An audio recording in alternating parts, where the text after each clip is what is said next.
O Senhor esteja convosco.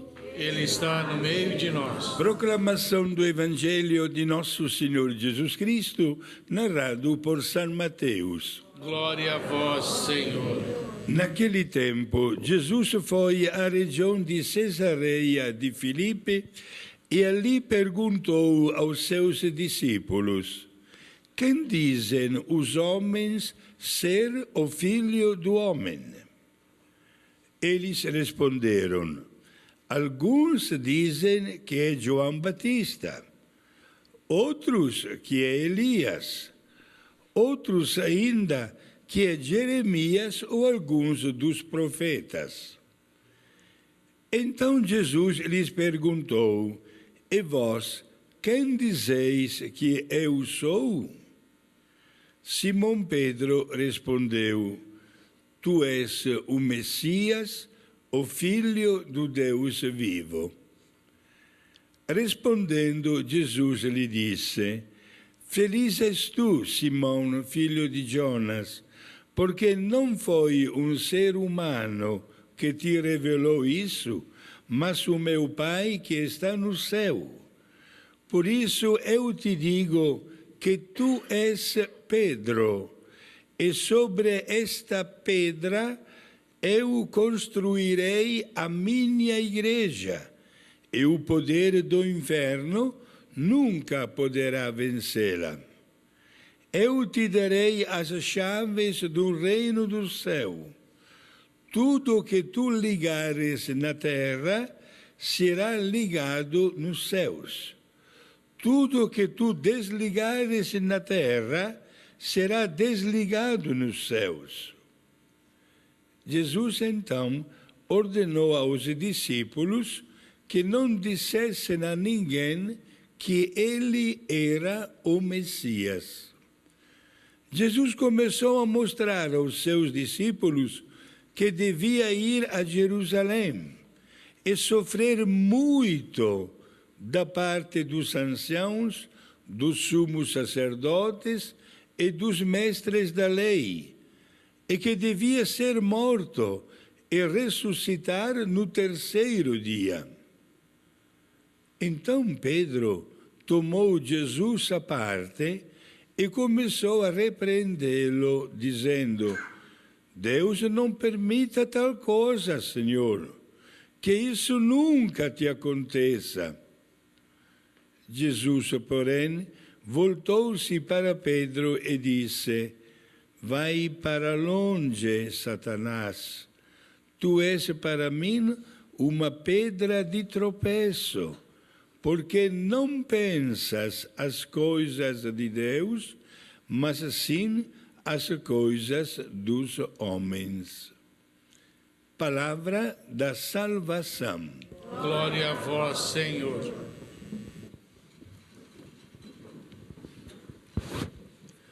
Meus queridos irmãos, acabamos de ouvir uma das mais belas páginas do Evangelho de Mateus, o famoso capítulo 16, quando Jesus entrega o primado da igreja para São Pedro. Pedro, que se torna o representante legítimo de Jesus aqui na terra, Pedro, que adquire naquele momento também o nome de primeiro Papa. Uma missão muito importante e muito delicada.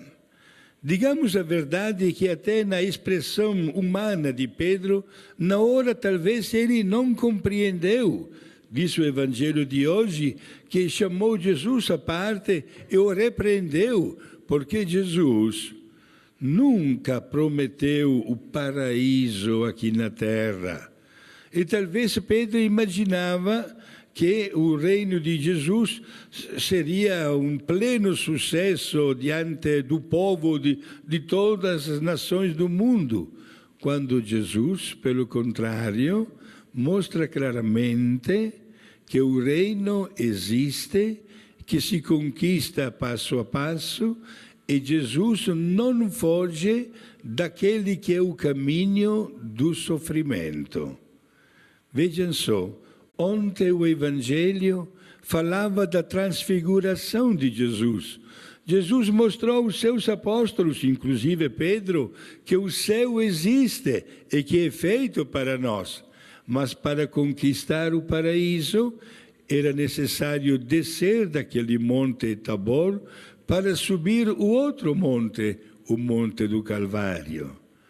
De anteontem nós lembramos a dedicação da igreja para Nossa Senhora lá em Roma. Uma igreja grandíssima, enorme, foi chamada Santa Maria Maior. Isso, porém, aconteceu depois de mais de 300 anos de contínuas perseguições contra a igreja.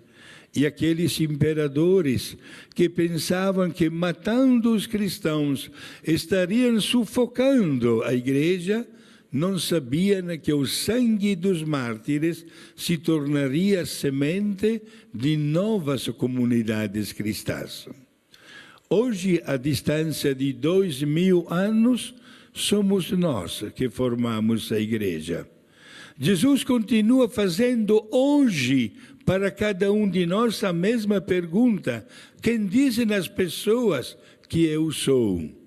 Com certeza, ele recebe milhares e milhares de respostas, uma mais linda do que a outra.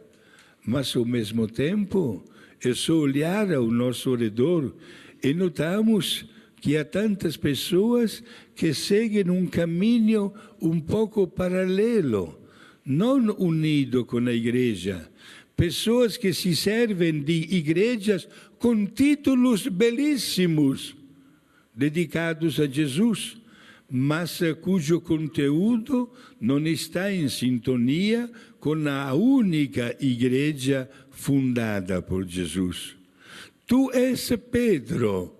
Jesus falava a língua aramaica.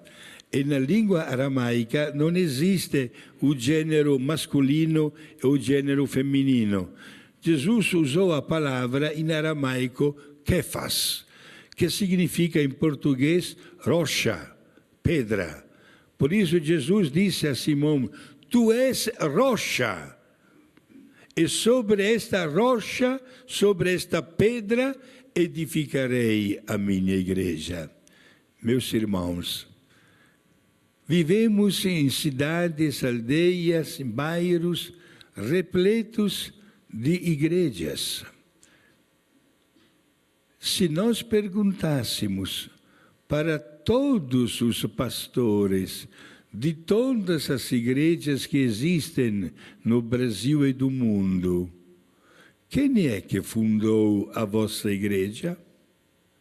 Se os pastores forem pessoas humildes, nunca poderiam responder que foi Jesus. Porque Jesus não fundou outras igrejas. Fundou a única igreja com aqueles títulos: uma, santa, católica e apostólica. Uma só igreja. Jesus não disse para Pedro: tu és Pedro, sobre esta pedra edificarei as minhas igrejas. No plural, não? Jesus falou: edificarei a minha igreja. E a igreja é uma, meus irmãos, unida no mundo inteiro.